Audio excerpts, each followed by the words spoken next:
Water soluble खताचा देखील आपण या ठिकाणी वापर केलेला आहे, बरोबर. जेणेकरून आपल्याला ह्या क्षेत्रावरती आपण पर एकर आतापर्यंत आपण 18 टनाचं उत्पादन घेतलेलं आहे. बरोबर. तर आता या वर्षी आपल्याला अशी अपेक्षा आहे की आपण या वर्षी 1 एकर मधून 20 टनाचं उत्पादन आपल्याला मिळायला पाहिजे. त्या हिशोबाने आपण या पिकाचं व्यवस्थापन या वर्षी वाढवलेलं आहे. बरोबर. नमस्कार शेतकरी मित्रांनो, आज आपण आलेलो आहोत जिल्हा बीड, तालुका वडवणी, गावाचं नाव आहे चिंचवडगाव. आजची मुलाखत खूप खास असणार आहे आपल्यासाठी, कारण आपल्यासोबत जे शेतकरी आहेत ते वसंतराव नाईक, महाराष्ट्र शासनाचा वसंतराव नाईक शेतीनिष्ठ शेतकरी पुरस्कार प्राप्त शेतकरी आपल्याकडे आहेत आणि त्यांनी जी बटाटा लागवड केलेली आहे तर त्या संदर्भात आपण आज संपूर्ण माहिती घेणार आहोत. तर नमस्कार सर. नमस्कार. आपली ओळख सांगा थोडक्यात. प्रल्हाद शिवाजीराव गवारे, राहणार चिंचवडगाव, तालुका वडवणी, जिल्हा बीड. हे माझे परिचय आहे.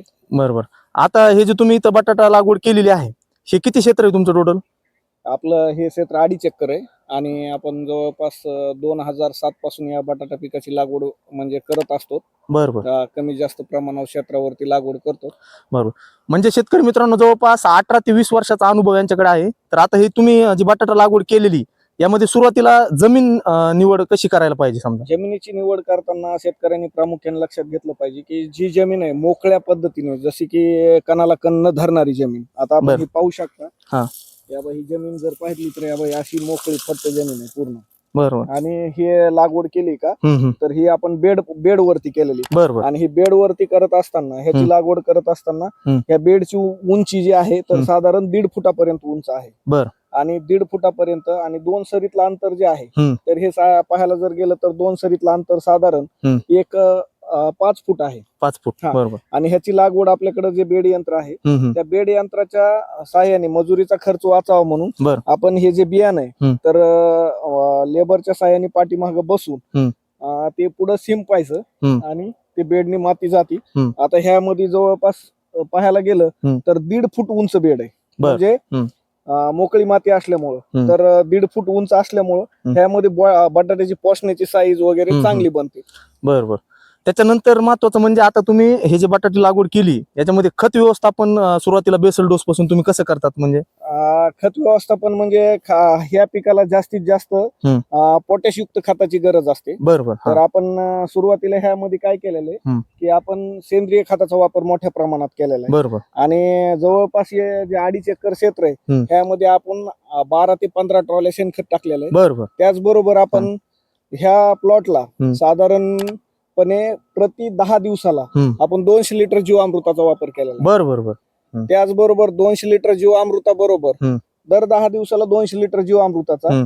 त्याचबरोबर आपण सुरुवातीला ह्याला आपण 12-32-16 आणि पोटॅश असं बेसल डोसच्या वेळेस खत दिलेलं आहे. त्याचबरोबर परत नंतर वॉटर सोल्युबल खताचा देखील आपण या ठिकाणी वापर केलेला आहे. बरोबर. जेणेकरून आपल्याला ह्या क्षेत्रावरती आपण पर एकर आतापर्यंत आपण 18 टनाचं उत्पादन घेतलेलं आहे. बरोबर. तर आता या वर्षी आपल्याला अशी अपेक्षा आहे की आपण या वर्षी 1 एकर मधून 20 टनाचं उत्पादन आपल्याला मिळायला पाहिजे. त्या हिशोबाने आपण या पिकाचं व्यवस्थापन या वर्षी वाढवलेलं आहे. बरोबर.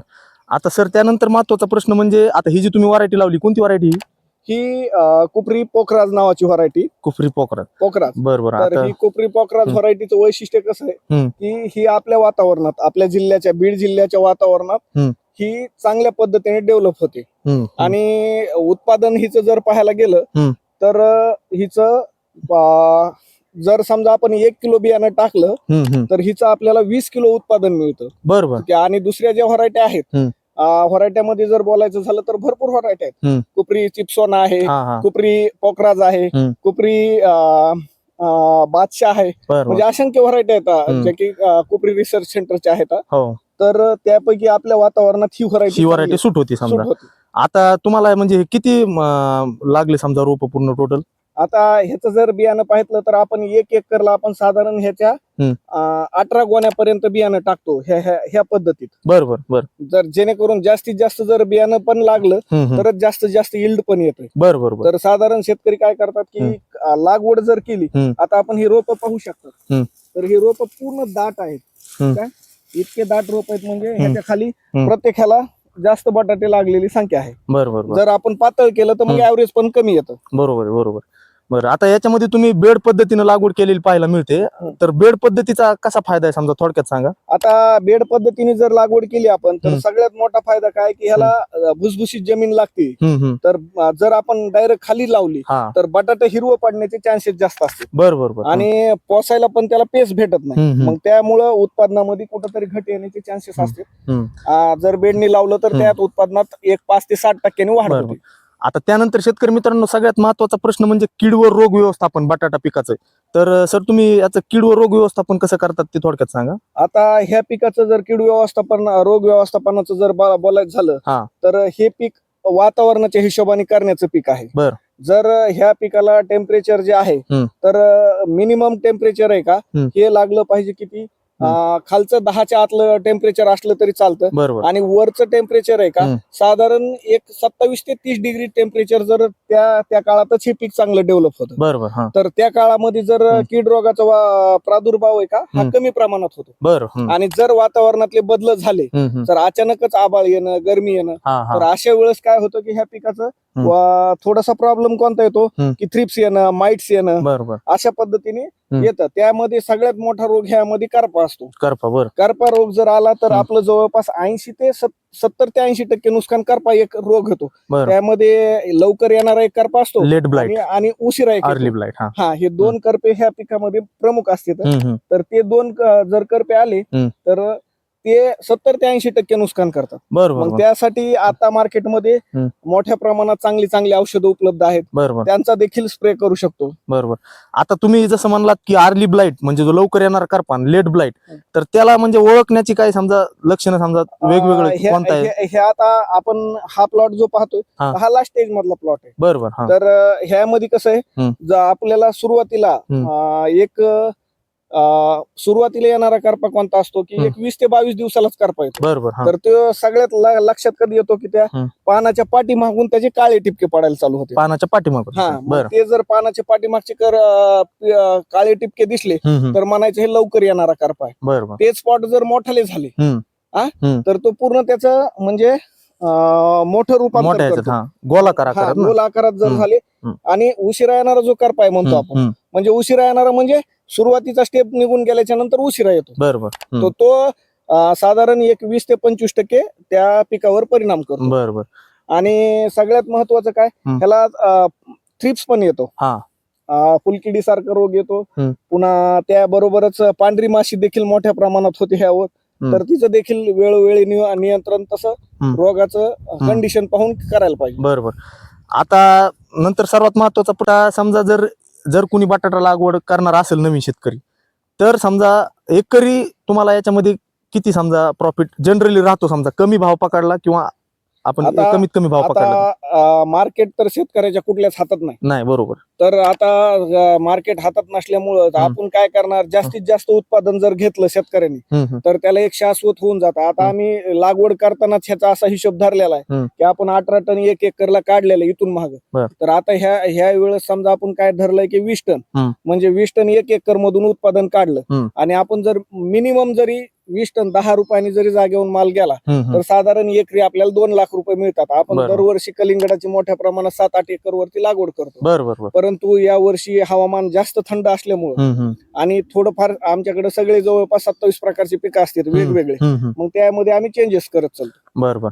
तर आता आपण व्हिडिओच्या एकदम शेवटी जे शेतकरी बटाटा लागवड करणार आहेत त्यांना तुम्ही थोडक्यात काय सांगाल की काय चुका टाळायला पाहिजेत थोडक्यात सांगा त्यांना. चुका शेतकऱ्यांनी एकतर सगळ्यात महत्वाचं चूक कोणती होती की वाणाची निवड करताना चूक होती. वाणाची निवड योग्य केली पाहिजे.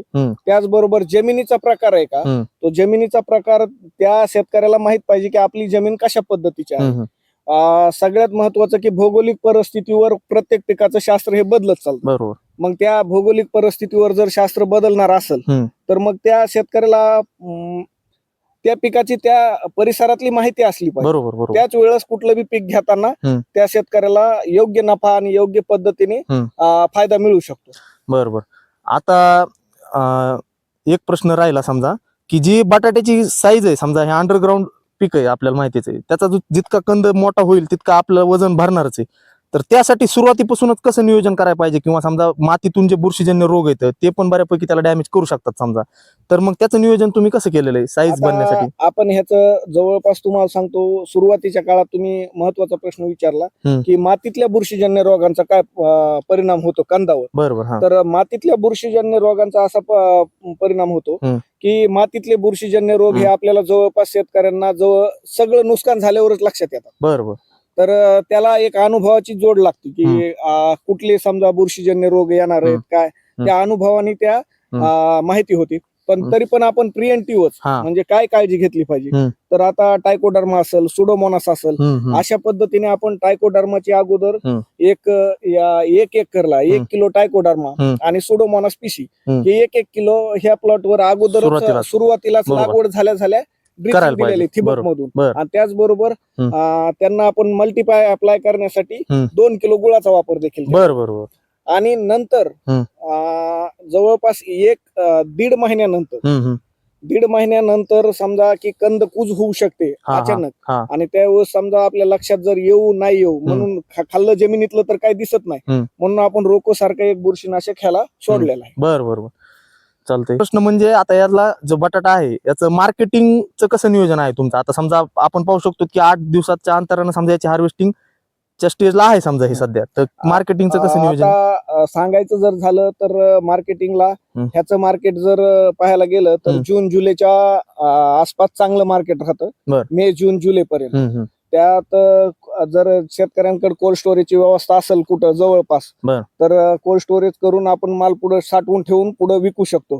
परंतु आता सध्या जर हार्वेस्टिंग केली आणि लगेच जर माल हे केला तर थोडस काय होऊ शकतं की आता रेट पडलेले असतात, कारण सगळ्या शेतकऱ्याचा माल मार्केटमध्ये आलेला असतोय, त्यामुळं मार्केटमध्ये थोडस प्रॉब्लेम येतो आता. बरोबर.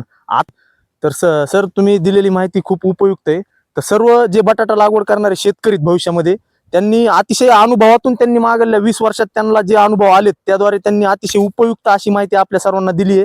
ते स्वतः वसंतराव नाईक शेतीनिष्ठ पुरस्कार प्राप्त शेतकरी अनुभवातून त्यांनी आपल्याला सर्व माहिती दिली. तर याचा सर्वांनी अवलंब करावा आणि धन्यवाद.